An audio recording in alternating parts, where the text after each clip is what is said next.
Welcome to the Brady Bunch of Autism, your source for family, parenting, and all things autism and special needs. Created by our family for your family. Live from the Ed Asner Family Center. And now your hosts, Nava and Matt Asner. Hello and happy Thursday. It's the Brady Bunch of Autism. Yes, once again, we're here on Thursdays. Usually we're here on Tuesdays, but we figured, it's 2022 and we're going to have two of us, two times. 2 episodes, twice the fun. Yes, and Thursday's extra special because we have the amazing Krissa Saad, who's our mental health director and the co-creator of the Dating Spectrum, which we had our first Dating Spectrum last night. It was so much fun. And so Thursdays are kind of like a group therapy day. So where we kind of like get together and kind of just like talk about things and really kind of hash things out. Chris is right, our Nava? yeah. So like, Chris is our impromptu exactly family therapist. Yeah. So we're just going to bring Krissa in because we'll talk to her like about everything, right? Where are you, Krissa? Krissa, I'm over here. Where are I was you? going to bring you in, but Here you're I am. automatic. There you are. Yes. Hello, everyone. Wow. Happy Thursday. What is going on? Ugh, We need So- to take a deep breath. I right? need some group therapy too. Yeah. So I was kind of tooling around on Instagram, which I often do in wee hours of the morning, and I saw a post. Oh. Jeez. No, when when I can't sleep, I just kind of like, What are you doing? You're a married man. I'm not doing anything. I'm just looking at Instagram. Gosh. So I came across Michelle Tapia. Michelle Tapia is one of our great She's one of our clinicians here at the center. clinicians here at the center. And so she had something incredible on She's the, had some amazing posts on the thing, and I'm just really going to put it up there. And enlightening. basically, this is vicarious trauma, which is something I've never heard before, and I think it's so perfect. It's so perfect about what's going on right now. Exactly. Vicarious trauma is a somatic and existential shift that emerges as we routinely witness and empathize with people who are experiencing trauma. Yes. Wow. Yes. That's intense. Yeah. Okay. We were just talking about how during World War II, we can only imagine how people in America felt hearing about what was going on in the Holocaust and just hearing about the concept Well, they of didn't what hear was about going it. on towards the end. And they couldn't comprehend that those kind of atrocities that another human being could do something like that to another human being. And for us in 2022, the visuals are there. They are so clear. They're so in our face. They're so current and instantaneous. And seeing the mother we were watching last night in the bunker talking about only being able to have a moment to say, I love you to her husband. And she's literally nursing her baby on CNN and saying, this is just a building. This isn't a bunker with steel walls. And if a bomb hits us, we're gone. Well, And yeah. And I think And what then Nava, let me ask you, how did that impact you? I was sobbing, but then, I have night terrors. I have nightmares basically every night of my life, some worse than others.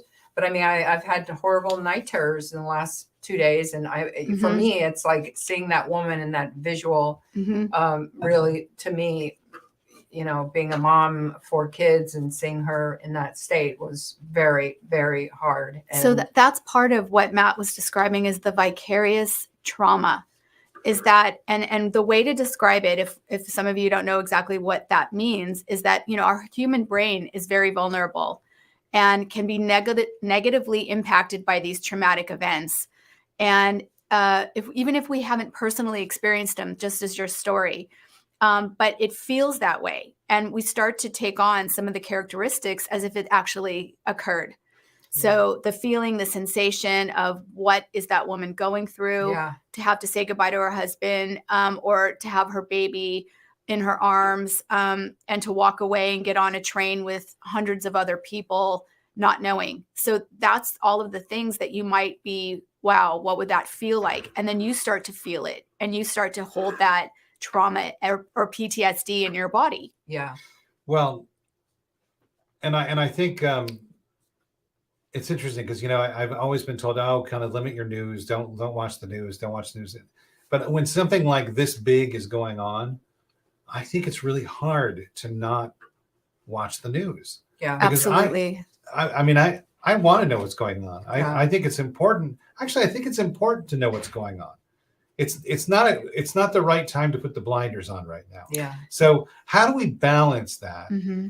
How do we work that out with And ourselves? the thing is, for once, I actually agree with you, because I remember you and I and Chris were always Right. talking and arguing During COVID. during COVID. And I would always say, I have to force him to turn off the TV, and because I really felt like the kids were being affected by this constant negative, unknown. It was like, when are we going to go back to our regular schedule? When are we going to go back to school?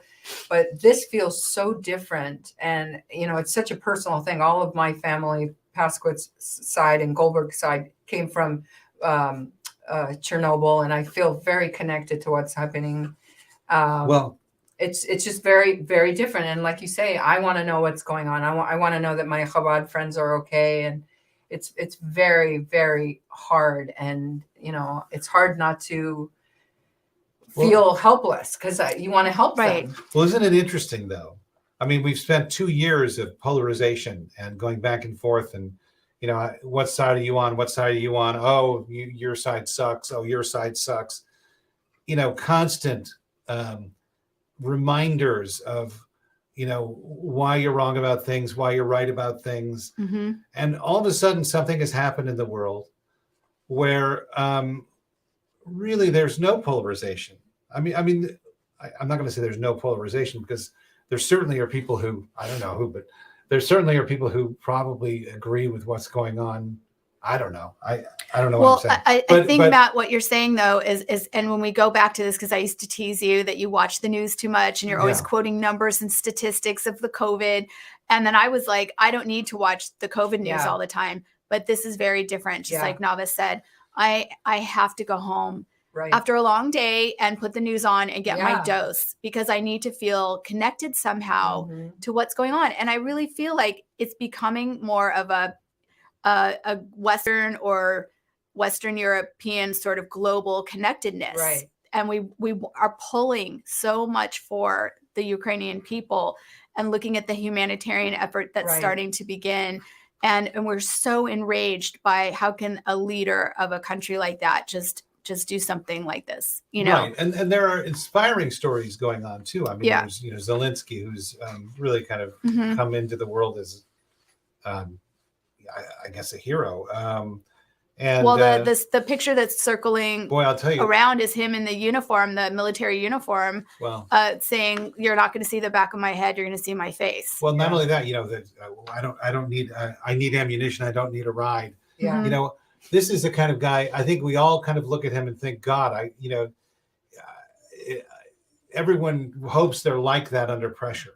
Mhm. What a Mhm. tremendous credit to His leadership. His leadership. Yeah. Mhm.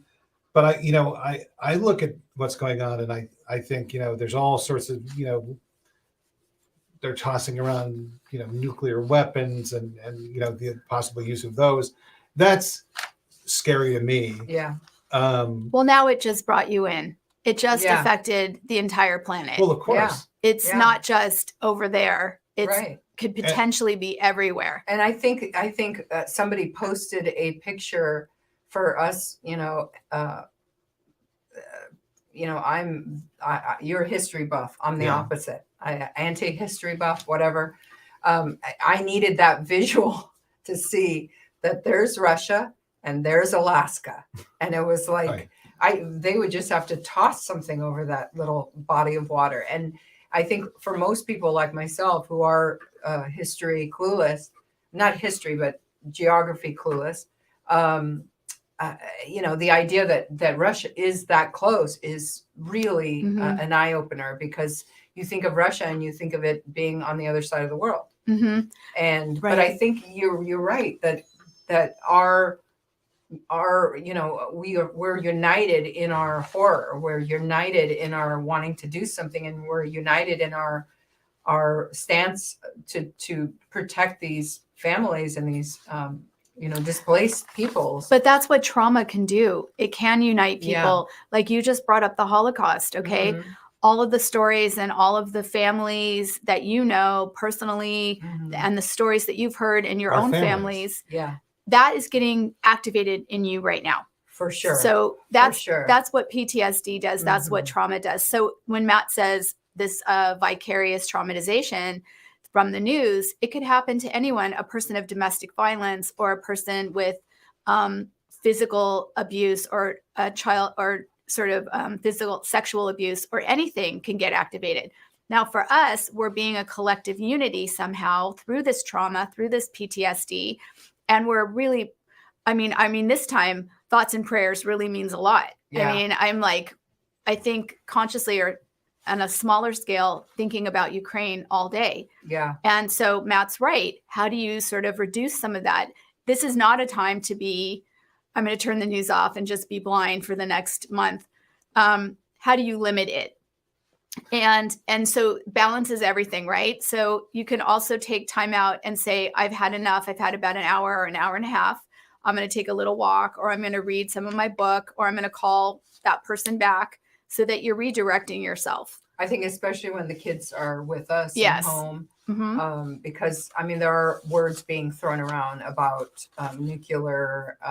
What does that Yeah, mean? and it's terrifying. And I read somewhere that one of the topics of conversation in a friend of mine's fourth grade class was, should we start learning how to get under our desks? And in our community, we're talking about different types of fears and anxieties, and we have a very anxiety fueled community, and so I think we really have to be careful as parents to keep ourselves informed, but to really edit ourselves and edit what we say in front of our kids, because they're allowed to feel safe as long as possible. And Or that's you what turn we the want for TV them. off when they're home Yeah. and you watch it at 10 o'clock at night, which is not a great thing to do right before you go to bed. No.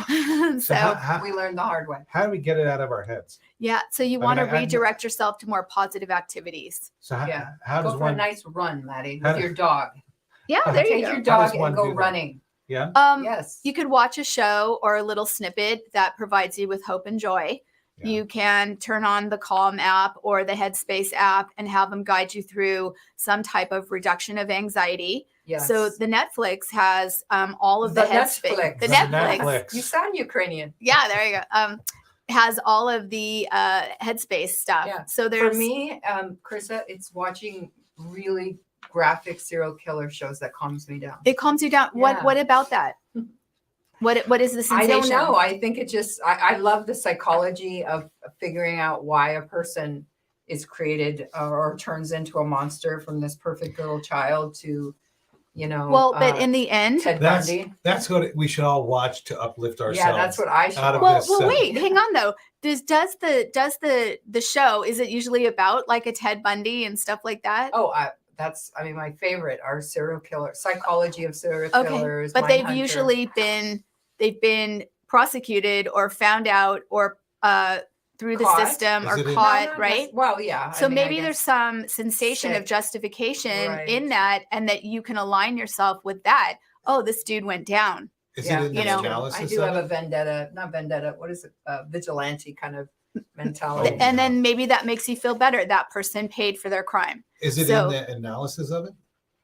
For sure. If I had lived my life over, I would go to John Jay school. I would be a criminal psychologist. I am been more. It's everything to me. Is it about the puzzle or the capture? I think it's about the childhood psychology and the dynamic between the parents, and Oh, usually, that's where you create these childhood traumas. And it's like, we for Right. sure have had childhood traumas, but there's so much more to what is going on. And then, they're finding out that a lot of kids, not a lot, but a pretty big percentage have some sort of head injury. So is that Really? Mhm. Well, what's interesting is you mean like traumatic brain injury? Yeah.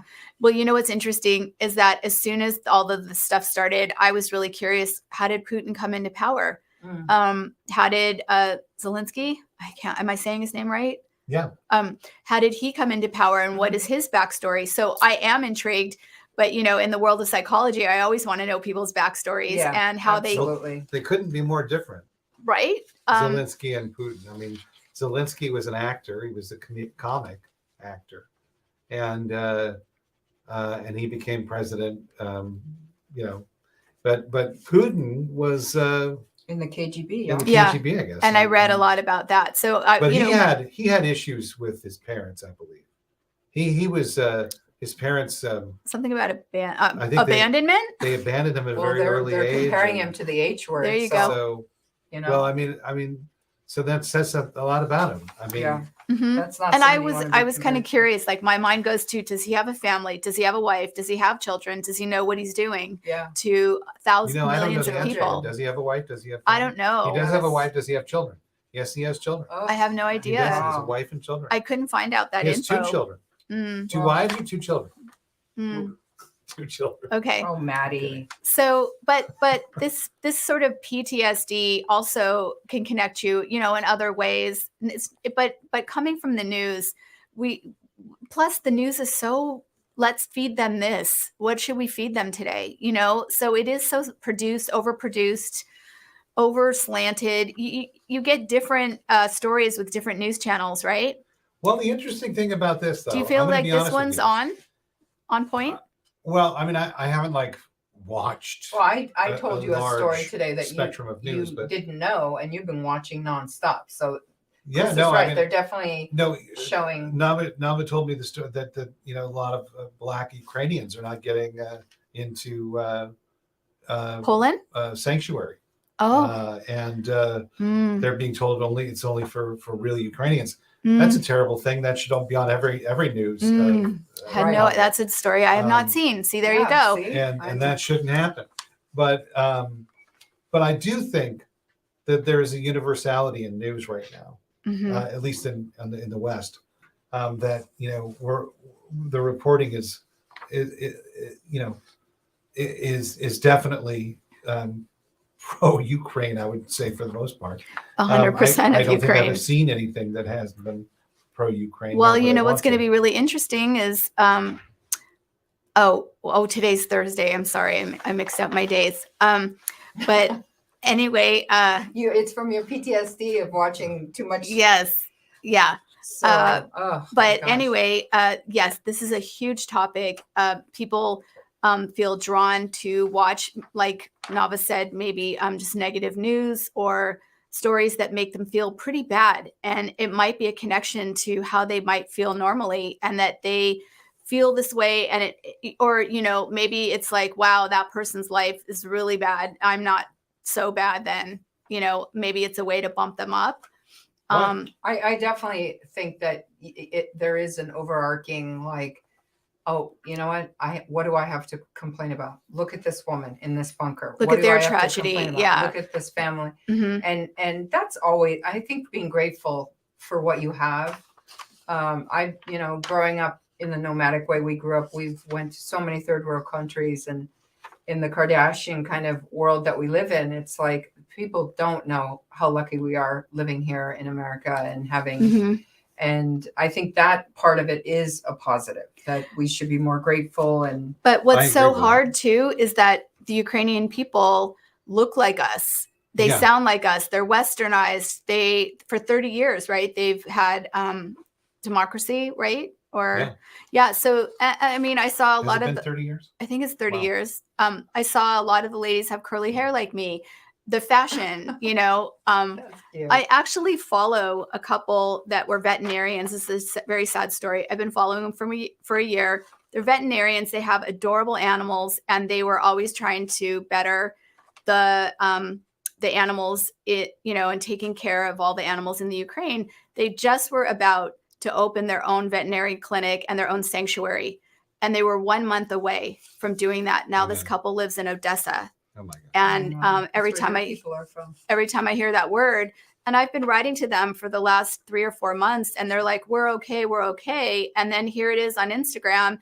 And they're giving countless reports of the bombings, and now their whole Instagram has turned into reporting on the war. Wow. And they are collecting animals because people are leaving. Yeah. They've left so many messages on their social media that don't leave your pets behind. Please leave them with somebody if you can.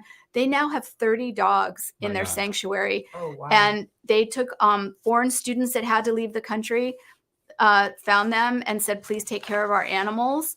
These people had to go back to their country. They were being evacuated. These animals are being left. They're buying up every feed and food for all of these creatures, and they're trying their hardest.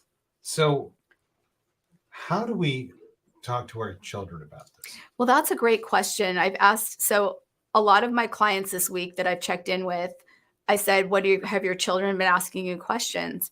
And so they were about, the kids were about 11 and 12, and some of the other kids were like 8. The 8-year-olds, you kind of got to censor. Yeah. Some of it's very black and white. It can be very impressionable. But what would you say to Eddie or Will if they asked? Well, Will wrote me. Yeah, Will's a grown man. I think But he wrote me the other day, and he said, I'm very worried about what's going on the news, and so I'm not watching the news. That's what he said, and I said, Okay. that's a good idea. Don't watch the news. And I said, but just to let you know, I'm worried too. Mhm. You know, I didn't want to kind of sugarcoat it, really. Well, I think you can be a little more transparent with Willie, whereas with Eddie, I wouldn't tell him anything. Well, I don't think Eddie knows what's going on, really. Does Yeah. In general. No. That's not what I meant. That sounded wrong. No, I mean. No, but I think Chris, he doesn't know. I think in answer to Chris's question, it would depend on the age of the child. Yeah. But I mean, I would want them to be unaware of fears in general, and maybe that's sugarcoating it. But I think you should be allowed to have your innocence and your kind of time to feel safe and have your childhood. What if they ask you? Then that's different. That's He heard different. it at school, and I would clarify. Johnny was talking about, Yeah, we're going to be I killed would in say, nuclear bomb. There's a You know. very, very bad man who is trying to take somebody else's country, and there's some fighting, and people are being killed, and we're standing behind this country that is Ukraine, and we're praying for them, and we continue praying for them. We do mitzvah in their honor, and but I wouldn't talk about it unless he came to me. And that comes from my own childhood trauma, because my dad would tell us everything, and he'd be like, kids, we have no food.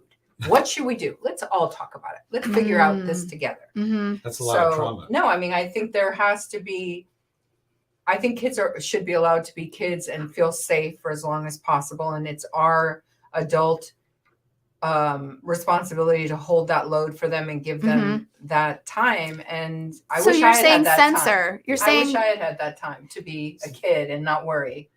And I probably would have a lot less. I was always a worrier. Yes, your mom told me that you were Yeah. you would Well, always worry. I was always worried. you know, not but to your mention. dad yelled a lot. So Well, I guess my I think dad. when you hear yelling, you're well, like, ooh. well, well, it's not because of him though. It's because of someone else. But I have to say, growing up in the 70s, Matt, didn't you hear about no nukes and yeah, my dad was a big anti-nuke guy. anti-nuke power he plants? got arrested many times. Oh, he did. And I would see him get arrested. That was confusing to me. It was very confusing to understand what that meant. Well, I mean, yeah, I mean, you see your dad getting arrested. It's like, you're like, well, No, only bad people get Yeah. arrested. What's going on? It was very eye-opening to me. But when I grew up, we watched the news Yeah. during the meals. Yes. I mean, or before meals. We would watch Walter Cronkite. Mhm. For those of you who don't know Walter Cronkite, That's is when we only had 5 the channels. last you'd great news and you guy. were eating your TV dinner on your TV. No. We were eating tray. dinner that my mom made, and No, and- I had TV dinner for but we sure. would watch. But we'd watch. This is like in the late '60s, early '70s. So we'd watch news stories about Vietnam, and it was very depressing Mhm. and upsetting. And I think that kind of conditioned me into the worrywart that I am now, Maybe. because I am concerned about the way things are going, and I think I think if when Will talks to me about it, I'm honest with him. I say, I'm worried too. I think Well, Mhm. try it's next okay. time. It's okay to be worried.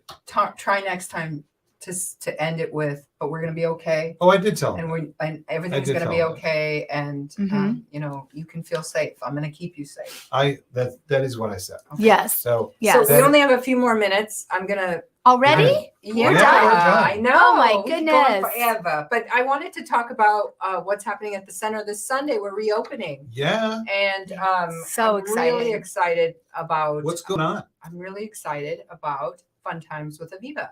And it's arts and crafts. I have to stop calling it Fun Times. But I just want to show you guys this incredible little project that she made for to show people what Fun Times is all about. And she literally took a marker, a safe marker that won't ruin your clothes, Crayola marker, and she Here's showed the me. remnant of that. Yeah, marker. she showed me how to take a pen apart and get the. So anybody can do this anywhere. Everyone has Crayola markers in their house, and she made a it's a airbrushing, like a homemade airbrushing kit, and you can really airbrush anything you want. And that looks like she just cut professional out. I know. airbrush. I mean, I want a T-shirt of this, literally. So I mean, I put that on my door. I love right? it. So this special art class, it's a seasonal arts and crafts class. You never know what they're going to make. This is a class for all abilities. This is a class that's just really about getting messy and having fun with our art director, Aviva Paskowitz. And if you have questions or you want to find out more about our in-person classes, which are reopening this Sunday, please reach out to Blanca, BLANCA, at teafc.org. We have so many things happening. We have circus arts that are starting this month. What's the special thing about that class? The special thing about circus arts is it's free. It's in person and it's free. So this is going to fill up very quickly. It's going to be a very, very fun class, and they're going to learn so much. It's a lot of physical improv, just fun, crazy times. You're going to love it. And it's circus class. We also have the incredible Jake Weiner of Zeus Fitness, who's going to be starting, and we're so excited to have a physical fitness class at the center.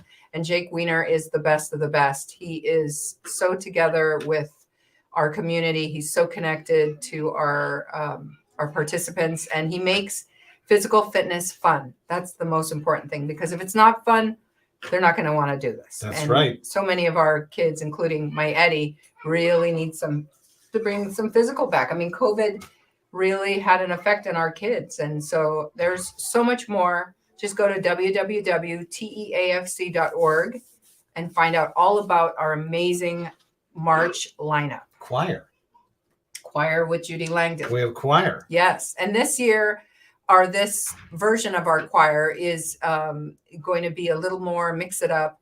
It's not a course where you can either start and not drop in. So if you want to drop in, that's going to work too. And we're just going to have fun, do musical songs, learn about your voice, learn about singing. And it's just a really fun group social setting. So for all of our class schedule and to learn more about our programs, just reach out to Blanca, BLANCA, at teafc.org. We will be at the Abilities Expo. Yes, This starting weekend. Friday. So if you're Our there, first back to in-person expo. it's kind of an amazing thing. I can't even believe it. We better put our sneakers on, because that's going to be a wild ride. It's going to be crazy. So we'll be at the Abilities Expo this weekend. If you are going to be there, come check us out and see all about our new lineup. And that does it for today. We are done. Yes. And so we'll see you next week with a new, well, actually next week is Ed Talks. So we'll see you for an Ed Talks next week, is it not? No, Ed Talks is on Thursday, Of next week? March 10th. Next And week? so we will see you next Tuesday. Don't listen to Matt Asner. Thursday. A week from today. We'll see you for Ed Talks. Bye, everyone. Keep your seatbelts fastened. We'll see you later.